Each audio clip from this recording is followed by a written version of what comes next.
Welcome, witches, wizards, and muggles alike, to another enchanting episode of Magical Tales from the Slytherin Common Room, bringing your favorite Harry Potter fanfiction to audio format. So sit back, relax, and lock your headphones and let the magic begin.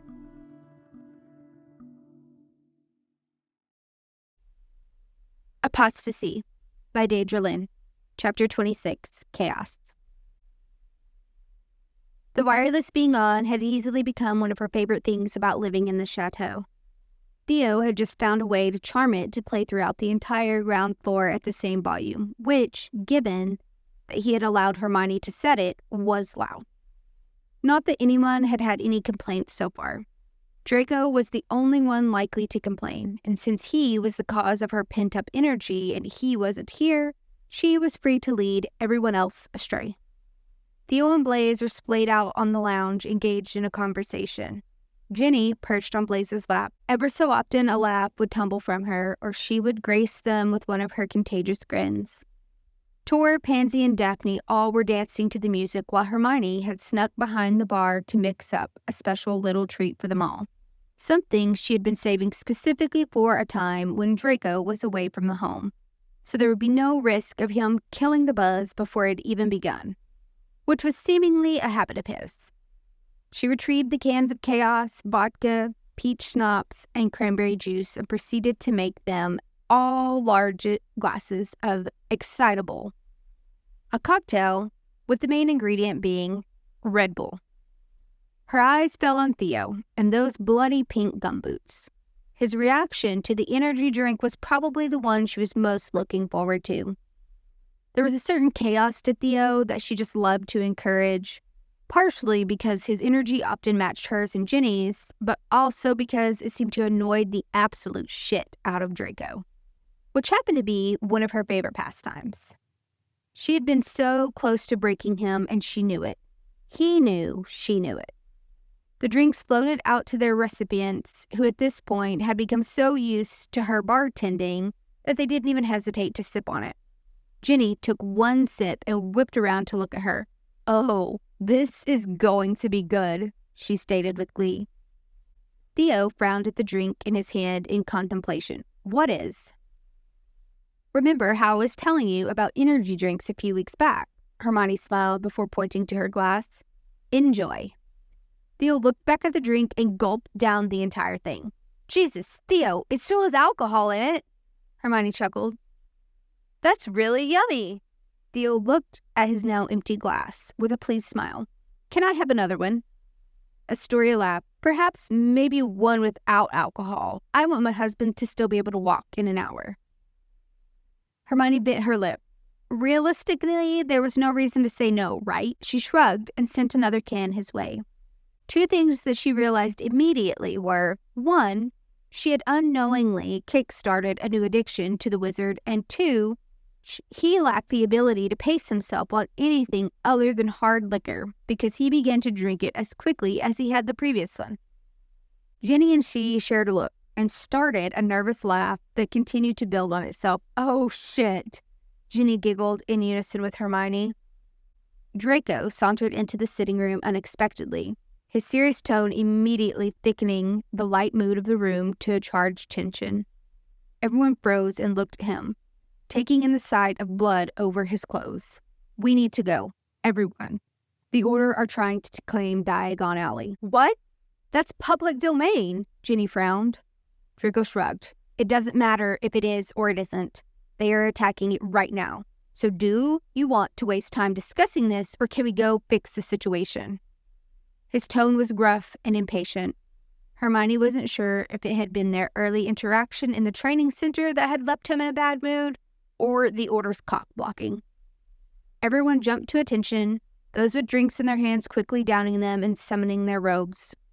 Theo, who was ready twice as fast as everyone else, sat waiting on the arm of the lounge, his knee bouncing in anticipation, his wand tapping against the palm of his hand. Draco frowned at him with concern. "What's up with you?" he questioned. "Nothing," Ginny answered a little too quickly, her smirk a little too cheeky for Draco to buy that. "I had a couple of Red Bulls. Have you ever had a Red Bull?" "I've never had a Red Bull before, but I just had a few Red Bulls, and I really, really like Red Bull." The brunette rushed out almost too fast to be intelligible. Pansy slapped her hand over her mouth and tried to squash the laugh that was trying to escape her. Hermione had to bite down on her lip hard enough to sting in order to swallow her own laugh. Draco slowly looked at her in confused horror. "This has you written all over it. Explain. What the fuck is a Red Bull?" Hermione really did try to fight the urge to laugh, but stood and started jumping from one foot to the other, which looked ridiculous in his Death Eater robes. With his bright pink gumboots, she lost that battle. It's an energy drink. Draco shook his energy drink like pepper up potion? Ha! Theo exclaimed with a wide grin. "Yeah, but better. Come on. Are we going? Or what?" He began jumping him down on the spot. Draco looked from him to her in horror. Hermione tried and failed to keep a straight face. "In my defense, I didn't mean for him to drink them so quickly, and I didn't anticipate us leaving the house." Draco scowled in disapproval before storming back out the way he came. Daphne was grinning ear to ear as she followed him out. "Hey, at least he should kick your ass on your little kill count comp." Pansy winked and strolled from the room too.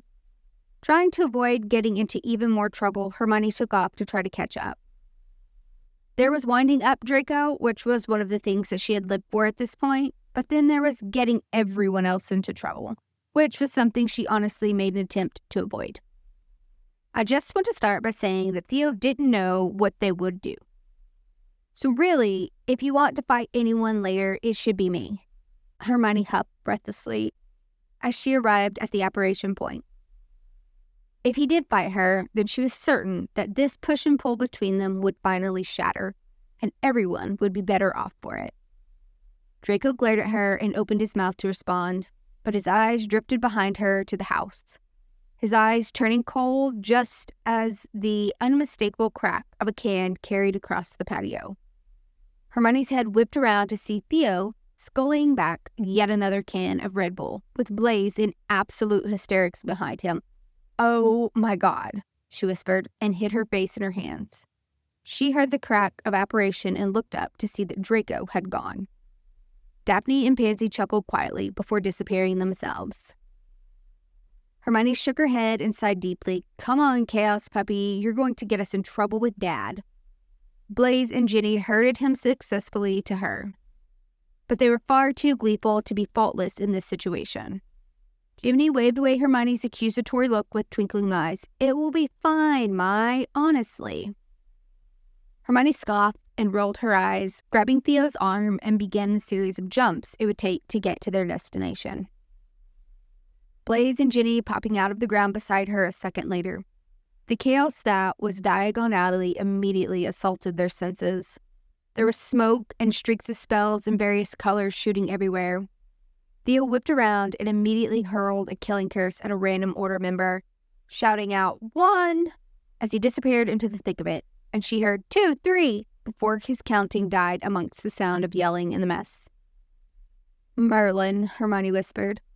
The Order had never been so forward as to blatantly seek out conflict, especially not on this scale.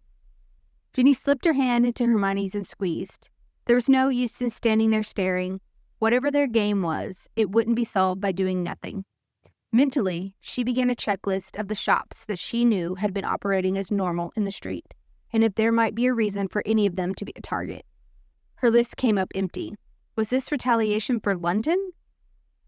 At this stage, fighting had become second nature to her, especially against the Order, who still clearly refused to use lethal curses.